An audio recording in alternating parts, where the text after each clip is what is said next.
I am finishing up this book, Anne Applebaum's Gulag, which I strongly recommend. It's been taking me weeks to read because it's so disturbing. She has really done her research. This is a book of history and anthropology, and it's so horrifying to read. It's on the level of Robert J. Lifton's The Nazi Doctors, which is also a book that you should read. But again, these are disturbing works of history, but we need to know about this shit so that it doesn't happen again. And there's a term in Russia called Dokhodyaga. That means goner. She describes what a Dokhodyaga was like. Basically, you reach a point of physicality where you lack the will to do anything, to care for yourself, to shower, to put on clothes. And I'm just going to read from Anne Applebaum because she's much better at describing this than I can.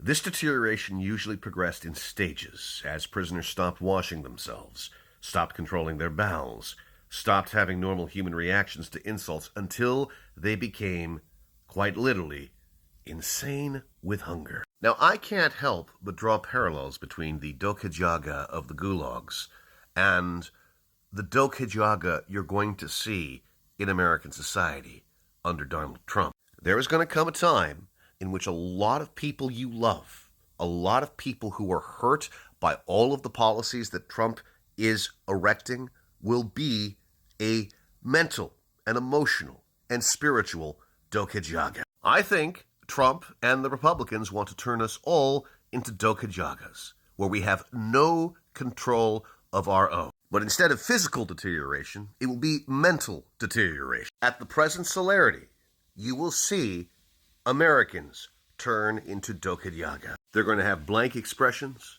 They're going to have their will and their spirit and their fire and their passion stumped out, and we cannot allow this to happen. One of the reasons why I have been showing you what I'm doing with spineless Democrats right now, by doing some theater, putting on wigs, making phone calls, is to inspire you to always have that spirit inside you, to not become Dokhodyaga. Right now, we still have fight. We still have spirit, even though we are living in the United Gulag of America. But just because we seem to be powerless, our spirits are not.